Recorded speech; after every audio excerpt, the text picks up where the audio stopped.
Hey guys, welcome to this episode of Impetus Health. Today we're talking about all things recovery. Ellie and I go through how do you prime your body for competition coming up, how do you treat your body through nutrition, how you treat your body through movement and exercise leading up to competition.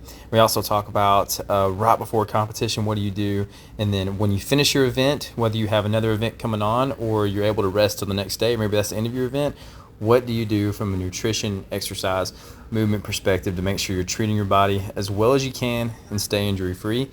This is part one of the recovery podcast. In part two, we will talk about what you do post-workout. So guys, check this out. Let us know what you think and enjoy. See y'all later. This is a revolution to fight for truth, to fight for the people who trust us with their health, and to fight for research-backed action. This is a fight to purge baseless trends and customs in healthcare. This is a revolution to change the steps of healthcare from reactive medicine to preemptive medicine. Our vision is to be the catalyst for a system of proactive healthcare versus reactive healthcare. This is Impetus Health. And then can I go ahead and jump to post-workout since I'm already on it? So post-workout, the best thing to do is a shake. So a protein shake with carbs mixed in. You're gonna want about 40 grams of carbs and then 25 to 30 grams of protein. The reason shakes are great is because you condense the number of moving parts instead of having to go get a meal and be like, my chicken is my protein, my rice is my carb, and then trying to like pair things together. A protein shake, you just mix it all together. It's really easy, and then again, it's super easy to digest because you don't have to chew anything, especially if you have an event coming up soon after.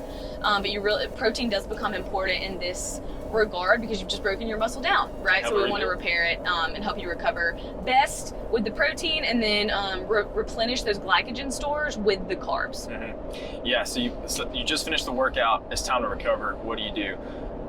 So your body just went to its end. Your body just went to its highest capacity for whatever you put it through. So those muscles have been firing like crazy. The heart's been doing everything it can to keep up with the oxygen demand that your body has just put onto it. Your muscles have been screaming at the heart for oxygen. Your anaerobic muscles, the ones that don't use oxygen, they've been lighting up their energy systems. They've been doing everything they can to keep up with what you've asked them to do. So now what do? You stop.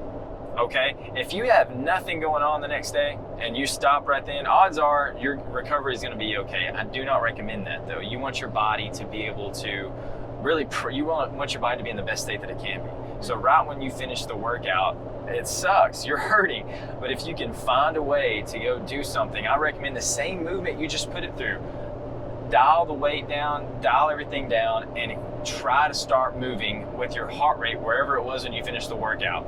And over the next 10 to 15 minutes, it really does depend on the length of the workout. If you just did a marathon and you just did a 2-hour run, your recovery is going to take a long time. Your recovery should take, honestly, Michael Phelps, when he does an event, a long event, he recovers for the same amount of time that he just worked out for. That's tough. I mean, living in reality, that's really tough. If you have that time, please go for it. You're gonna feel so much better afterward. Yeah. Can I hit on something on that? Yeah. So again, if you're in the CrossFit world, you've probably heard of the man. His name's Chris Henshaw. He basically owns the aerobic capacity course that CrossFit has branded and put on. So he is a mastermind. He's an Ironman or triathlete background, all that, trained Rich Froning. Anyway, he was telling a story about when he was at the CrossFit Games and he was watching the athletes after they did a hill sprint. And he said it was like a 2-minute sprint with a sandbag. So uphill 2-minute sprint, like that is like max lactic threshold. You're gonna start building up all this lactic acid, which is what makes you sore. He said these are the best athletes in the world. He watched them finish the sprint, and at the CrossFit Games, they had golf carts up at the top of the hill that they would drive the athletes back down on the golf carts. And he said he saw every single athlete get in the golf cart so that they could be driven back down the hill right after they finished the workout. And he said that was the worst mistake he saw all of these athletes make.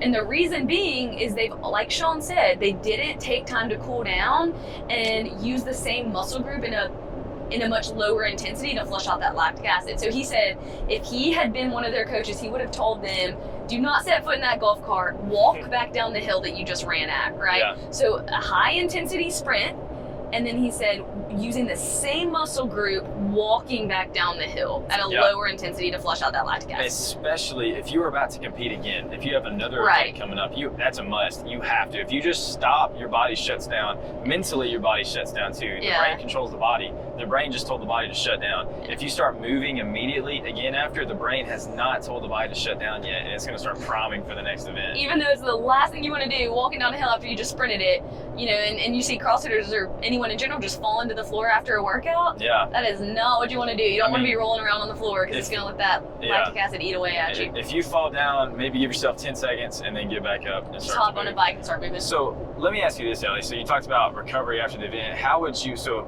I was talking about your nutrition. How would you do your nutrition like we just did today between events? You got 40 minutes between your next event. Yeah, and this is going to depend on the person. Some people like to have some food on their stomach when they work out, but those are rare people that can eat like a chicken breast and sweet potatoes and rice if you only have an hour between workouts.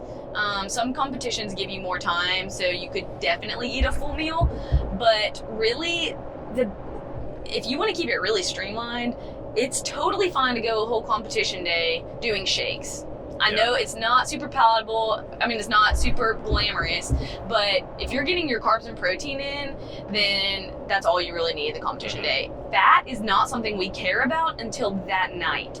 So again, this does not sound healthy, but one of the best things you can do, especially if it's a multi-day competition, after you finish competing, let's say Saturday, go out and get something with a ton of fat. Because if you think about it, you went all day eating only protein and carbs, so you didn't get any fat in. So eating like sweet potato fries with a hamburger sounds super unhealthy, but that's one of the best things you can eat after a competition in terms of recovery for the next day, because that fat's going to help with inflammation, it's going to help with your joints, it's going to help with recovery and energy as well, because fat is also a macronutrient that is used as an energy source, but it's not our primary energy source. So carbs first, then fat. So you want to make sure that you are getting it that night. And hydrate. Yeah, so hydration is its own category, and we can kind of go ahead and start hitting on it. Yeah, but you need to fill. It's literally, if you just worked out, you literally just emptied your gas tanks. Right. You need to fill back up with gas. And this goes back to the concept of being proactive. You cannot hydrate sufficiently the morning of a competition. Yeah. You cannot hydrate sufficiently the night before a competition. Yeah. Hydration is cumulative in the same way as if I got 2 hours of sleep 2 days before the competition and then the night before I get 12 hours, it doesn't matter. You know, it's cumulative, it adds up. So you want, like I said earlier in the podcast, you want to make sure you're hitting the same water goal in the days leading up to the competition. And then on the competition day, just constantly drinking water. You're going to be peeing every 30 minutes. But this is something that I've gone back to. I used to tell clients, like, oh my goodness, make sure, you're this many pounds, make sure you're drinking 100 ounces of water. The best way to determine if you're hydrated is just to look at your pee. Look at your pee, and if it is yellow, you are not hydrated. It should be running clear all day. And that's really hard to do. It's a lot easier said than done.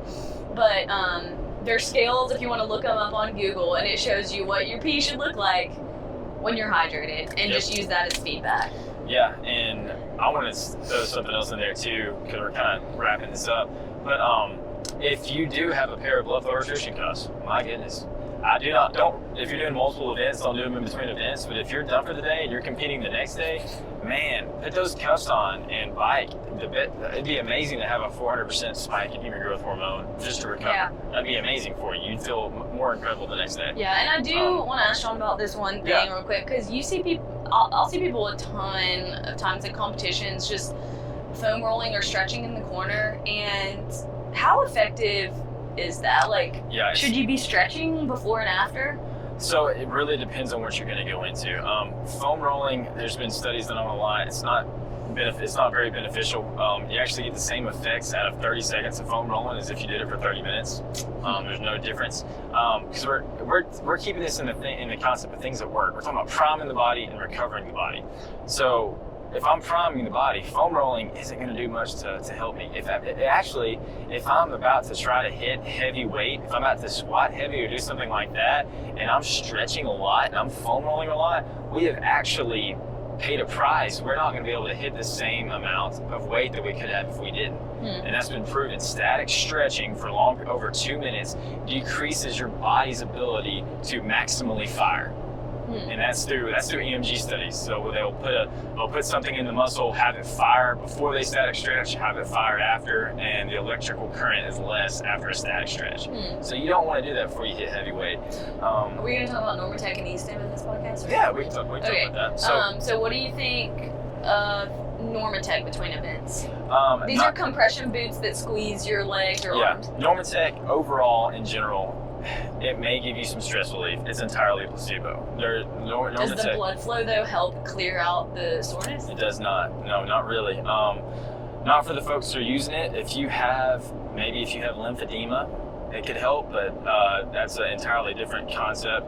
Normatec is not going to give you much recovery. It could be stress relief because it does feel good. It feels great, but it's not going to give you much else than that. Some things that are good for recovery is electrical stimulation. E-stim is good for recovery. If you have why is that better than Normatec? Because Normatec is entirely passive.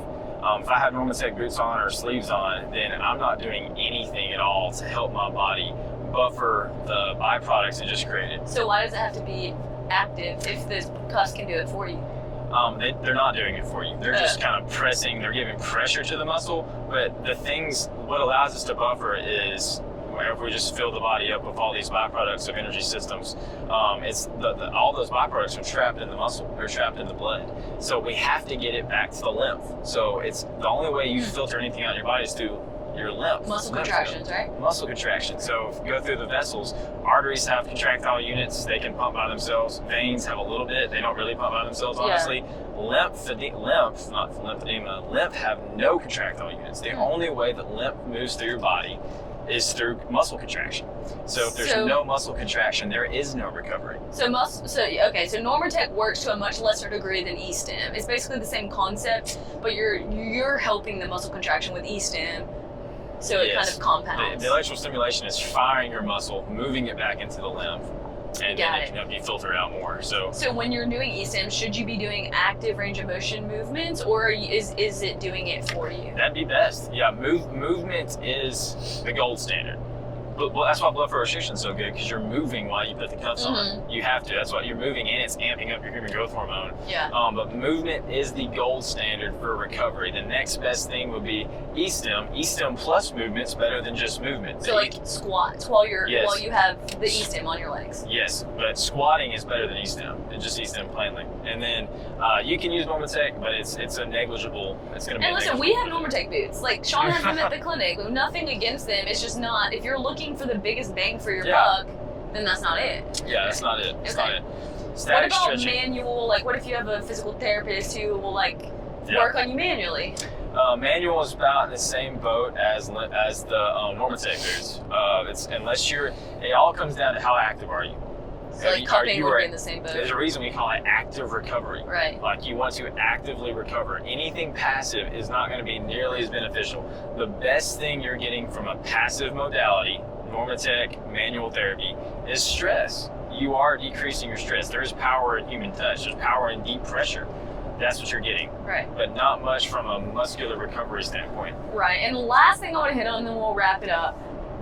But stress on your body is stress on your body. It doesn't matter. Well, it matters, but regardless of what form it comes in, whether that's work stress, relational stress, physical stress in your workouts, whatever, stress from not getting enough sleep, that is going to have an effect on your body in the same way. Yeah. Right? Your body has to deal with it. Think of you intaking stress, your body has to filter it. So if you have a crazy week of work before a competition, don't go kill yourself in the gym. Or you might even need to take a day off before a competition, right? It's just like if you had done four hours of workouts, that stress accumulates and it piles up in your body, and you increase your propensity to get injured. You increase your propensity to get sick because your immune system becomes more compromised the more stressed you are. So take that into account as well. Lifestyle factors are huge when it comes into competition and recovery. And again, it goes without saying, but sleep Oh man, yeah. We didn't talk about sleep. We need to talk about sleep. Yeah, I guess we have 4 minutes and we can talk about sleep. But so, I would argue that sleep up there with nutrition. Oh my goodness. Sleep and nutrition are the most important things, that you can do for recovery. Yeah. And I would say that the week leading up, you need to optimize your success. You would need 8 hours probably. So more. We have our 5 fundamentals of health that we talk about, and the bottom 2 levels, meaning the foundational pieces of the pyramid of health, is nutrition and sleep. Right. Those are so fundamental. 75% of the human growth hormone in your body is secreted while you're sleeping. And can you, our phone just fell. Can you talk about why human growth hormone is so important in recovery? Because some people don't know what that is. Yeah, so human growth hormone, it's literally pure recovery. That's the best way I can describe it. Anything, so if you're a guy or a girl, you don't get testosterone unless you have a human growth hormone is what tells your body to release testosterone. So human growth hormone, literally when your body puts itself to exertion and your pituitary gland picks up the lactate levels have increased, and that's what happens after you work out. It sends out equal amounts of human growth hormone to respond, and that is your muscles building stronger than they were. It helps provide protein to the areas it needs to get to. It is the magical molecule. It's incredible. People take it as a steroid, and if you can secrete it naturally more efficiently, then you're winning. Here's how much human growth hormone is worth. If you're going to buy human growth hormone on the black market and inject it in your butt, you might get two weeks worth of human growth hormone. Might cost you around $2,000. It's like liquid gold. It's liquid gold because that's how you get stronger. Right. Don't take steroids, but do it naturally by getting 75%. When you sleep. So look for that 8 hours a night. Yeah, sleep is the biggest thing you can do. So, and you won't get injured. So hopefully. And we kind of fireballed a lot of this, but if you guys like this concept, what we talked about, if you have any questions about what we're talking about, let us know. We'll do another podcast on something specific. Yeah, and we plan to do one just on blood flow restriction. Sean rents out cuffs at his clinic, and he also uses it with most of his clients. So if you are interested in blood flow restriction, we have like manuals for that and recovery protocols, because that really is the best thing you can do for recovery. It's sleep and apart from sleep and nutrition. So it's a true biohack. Let us know if you have any questions. We hope you enjoyed this and look forward to doing more podcasts soon. Thanks, guys.